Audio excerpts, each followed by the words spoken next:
Bismillahirrahmanirrahim. Assalamualaikum warahmatullahi wabarakatuh. Alhamdulillah, Allah masih memberikan kita kesempatan serta kesehatan untuk tetap bertatap muka secara virtual anak-anakku semua yang ada di rumah. Dan hari ini kembali kita akan belajar pembelajaran PAI dan Budi Pekerti. Dan Pak Guru harap anak-anakku semua yang ada di rumah, Ananda Sore dan Suleha, selalu menjaga adabnya di rumah, selalu membantu orang tuanya dan tidak lupa untuk selalu meroja dan menjaga sholat duhanya. Namun anak-anakku semua, sebelum masuk di pembelajaran, mari terlebih dahulu kita berdoa sebelum belajar. Berdoa dimulai. Allahumma inni as'aluka ilman nafi'an wa rizqan thayyiban wa amalan mutaqabbalan. Rabbi zidni ilman warzuqni fahman. Amin. Semoga anak-anakku semua yang ada di rumah dengan berdoa Allah akan memudahkan kita semua untuk memahami dan mempelajari pelajaran apa hari ini. Mudah-mudahan anak-anakku bisa dimudahkan untuk mengerti. Ya, baik anak-anakku semua, kembali lagi dengan Pak Guru di pembelajaran PAI dan Budi Pekerti. Silahkan dibuka bukunya halaman 45. Sudah? Masya Allah. Hari ini kita akan belajar tentang perilaku terpuji. Jadi anak-anakku semua bisa lihat di bukunya halaman 45. Ayo lihat dan simak, dengarkan apa yang Pak Guru sampaikan. Nabi Muhammad SAW mengajarkan kita semua, anak-anakku semua, Pak Guru dan anak-anakku, diajarkan oleh Nabi Muhammad untuk selalu melakukan perilaku terpuji. Akhlak terpuji tersebut harus diterapkan dimanapun dan kapanpun. Jika kita berperilaku terpuji, maka kita akan disayang Allah, anak-anakku. Allah akan sayang kepada kita. Orang tua akan sayang kepada kita, dan teman-teman pun akan sayang kepada kita. Sekarang, ayo kita mencari tahu. Tapi sebelum itu, anak-anakku tahu apa itu perilaku terpuji? Ayo, ada yang tahu? Betul sekali, perilaku terpuji yaitu perilaku yang baik, anak-anakku. Perilaku yang ketika anak-anakku lakukan itu adalah perilaku yang tidak merugikan orang lain, selalu memberi manfaat kepada orang lain. Ayo mencari tahu. Perilaku terpuji itu banyak sekali, anak-anakku. Ketika Pak Guru minta anak-anakku sebutkan apa saja perilaku terpuji, anak-anakku pasti bisa. Apa? Coba kita sebutkan beberapa perilaku terpuji. Ada yang tahu, anak-anakku semua? Iya, betul sekali. Menolong teman, perilaku terpuji. Membantu orang tua, lagi-lagi perilaku terpuji. Meminjamkan pensil kepada teman, perilaku terpuji. Membantu teman membaca Al-Quran, perilaku terpuji.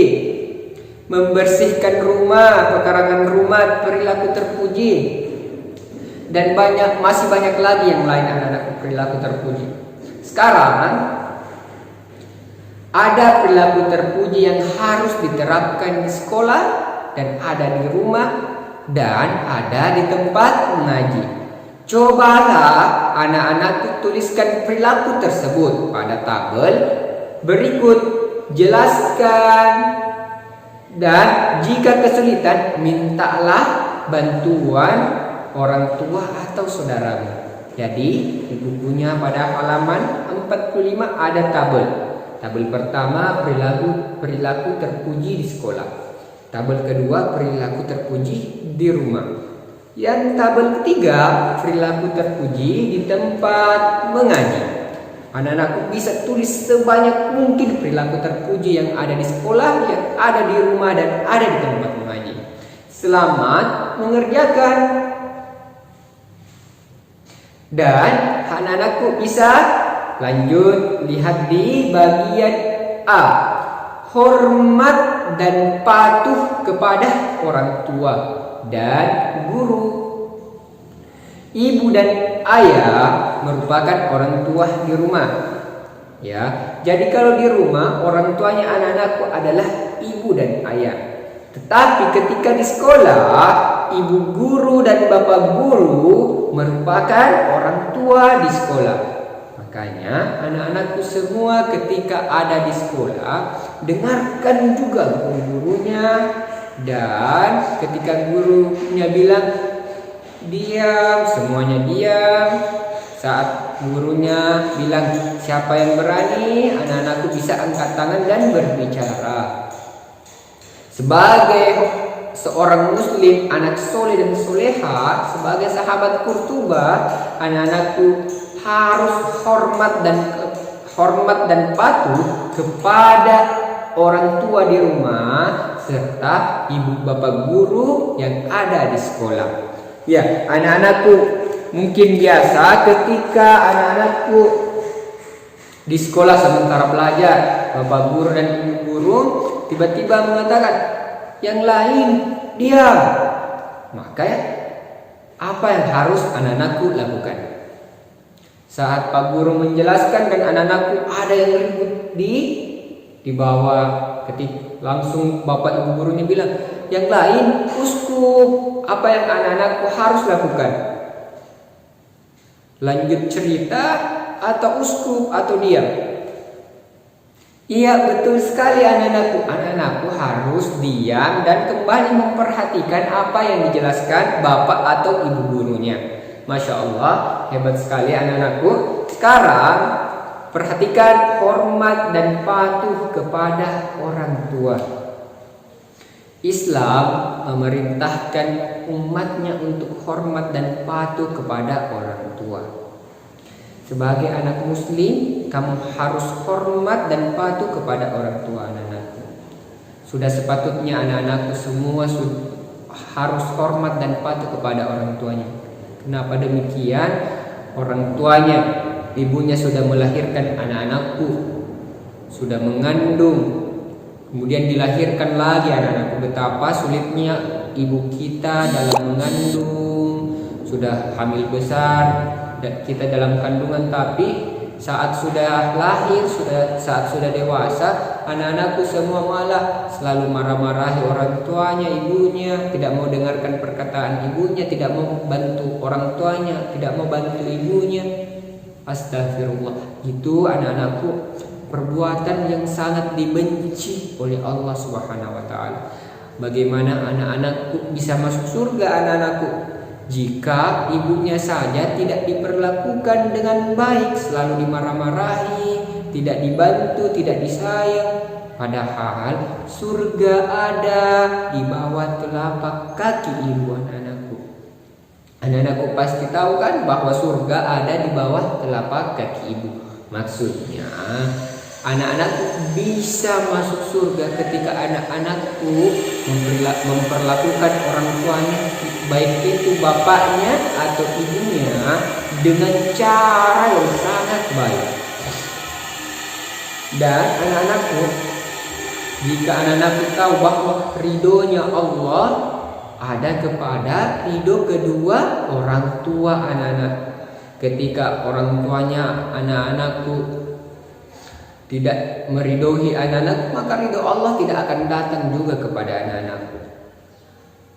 Ya, berikan contoh perilaku hormat dan patuh kepada orang tua. Ada yang bisa berikan Pak Guru contoh?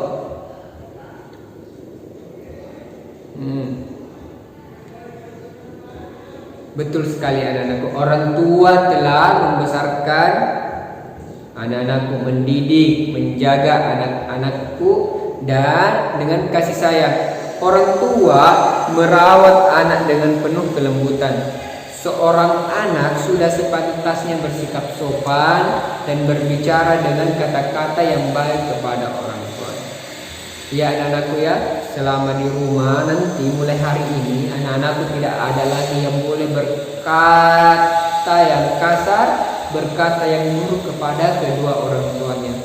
Anak-anakku harus ingat bahwa perjuangan orang tua anak-anakku bisa sekolah, anak-anakku bisa beli pakaian, anak-anakku bisa dibelikan makanan, mainan, itu karena ada orang tuanya. Coba anak-anakku, ketika anak-anakku lihat anak-anak yang ada di jalanan yang harus menjual tisu, harus berjuang sendiri mencari nafkah atau rezeki untuk hanya apa? Untuk makan sehari-harinya.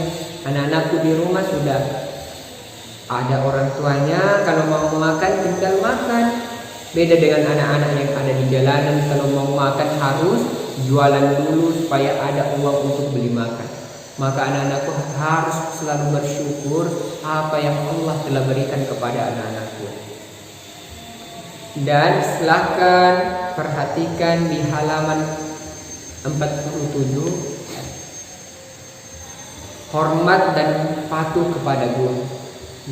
Setelah anak-anakku di rumah mulai hari ini sudah patuh, taat kepada orang tua dengan cara tidak mengeraskan suaranya ketika berbicara dengan orang tua, selalu mendengar apa nasihat dan perkataan orang tua, tidak membantah, maka insya Allah anak-anakku akan diridhoi oleh Allah Subhanahu wa Ta'ala. Baik itu dimudahkan pelajarannya, baik itu selalu disehatkan oleh Allah Subhanahu wa Ta'ala. Sekarang hormat dan patuh kepada guru. Anak-anakku pasti, tapi Pak Guru percaya anak-anakku semua yang ada di rumah pasti selalu taat dan patuh kepada orang tuanya. Dan yang belum harus segera patuh dan taat kepada orang tuanya. Sekarang ketika di sekolah gilirannya anak-anakku patuh kepada orang tuanya, yaitu Bapak Guru dan Ibu Guru. Selalu didengarkan, jangan hanya Bapak Guru yang didengarkan karena takut sama Pak Guru misalnya, atau hanya sama Ibu Guru yang didengarkan karena Ibu Guru yang misalnya karena hanya Ibu Guru yang juga ditakuti, maka hanya Ibu Guru yang didengar. Tidak boleh seperti itu anak-anakku. Harus sama Bapak Guru atau Ibu Guru, anak-anakku harus selalu dengarkan nasihatnya. Supaya apa? Supaya anak-anakku ilmunya berkah, dimudahkan untuk paham pelajaran oleh Allah Subhanahu wa Ta'ala. Karena anak-anakku, semula seorang anak itu tidak tahu apa-apa. Berkat jasa seorang guru dan orang tua, anak bisa mengerti dan memiliki ilmu. Kira-kira di sini ada tidak yang mau memiliki ilmu yang banyak sekali? Ya, makanya anak-anakku, kalau mau anak-anakku harus rajin belajar supaya ya ilmunya banyak, dan meminta selalu berdoa kepada Allah untuk ilmunya selalu ditambahkan supaya berkah lagi ilmunya. Anak-anakku selalu hormati kepada Bapak Guru dan Ibu Gurunya. Maka anak-anakku coba perhatikan, berikan contoh perilaku hormat dan patuh kepada guru. Ada yang bisa berikan contoh anak-anakku? Contoh hormat dan patuh kepada guru. Ya, betul sekali anak-anakku, hebat semua. Jadi contohnya anak-anakku selalu ketika berbicara dengan Bapak Guru dan Ibu Guru selalu berbicara dengan sopan, dengan nada yang lembut. Anak-anakku tidak pernah berkata yang kasar atau yang berkata yang baik. Seorang anak bisa membaca, bisa menulis dan berhitung karena jasa guru yang selalu mengajarkan anak-anakku. Guru telah memberikan ilmu dengan ikhlas kepada anak-anakku atau semua muridnya. Anak yang ingin pintar pasti memerhatikan penjelasan guru. Ya, dengarkan itu anak-anakku. Ketika anak-anakku mau pintar, maka seharusnya anak-anakku memperhatikan penjelasannya Bapak gurunya atau Ibu gurunya. Pak Guru tadi sudah sampaikan bahwa guru adalah pengganti orang tua di sekolah. Anak yang patuh dan hormat kepada orang tua pasti akan hormat dan patuh kepada gurunya di sekolah. Anak yang patuh dan hormat kepada guru akan memiliki akhlak yang sangat mulia, anak-anakku. Sekarang anak-anakku, ayo kita berlatih. Perhatikan di halaman 48. Anak-anakku bisa mengerjakan, tapi dengarkan, tulislah sikapmu ketika menghadapi situasi-situasi berikut. Jika kamu kesulitan, mintalah bantuan orang tua atau saudaramu. Pak Guru kasih contoh. Nomor 1, situasinya kamu ingin pergi bermain, tetapi ibumu sedang melaksanakan sholat. Apa sikapmu?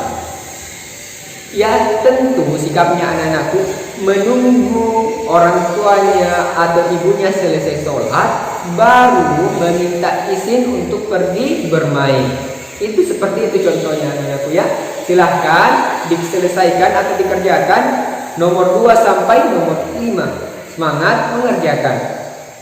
Alhamdulillah, anak-anakku, kita sudah belajar hari ini tentang perilaku terpuji. Baik itu perilaku terpuji yang ada di rumah, yang ada di sekolah, dan yang ada di tempat mengaji. Anak-anakku mungkin sudah tuliskan di buku paketnya di rumah, dan kita pun sudah belajar tentang perilaku terpuji kepada orang tua, perilaku terpuji kepada bapak dan ibu guru. Yang mana bapak dan ibu guru itu adalah pengganti orang tua yang ada di sekolah. Misalnya pengganti, maksud Pak Guru, pengganti orang tua yang ada di rumah. Jadi anak-anakku, ketika anak-anakku hormat dan patuh kepada orang tua di rumah, pasti anak-anakku semua juga akan hormat dan patuh kepada orang tua yang ada di sekolah, yaitu bapak dan ibu guru. Maka Pak Guru cukupkan hari ini pembelajarannya. Semoga dimudahkan anak-anakku semua, dan semoga dimudahkan juga menyelesaikan tugasnya yang Pak Guru tadi berikan. Semoga dimudahkan. Assalamualaikum warahmatullahi wabarakatuh.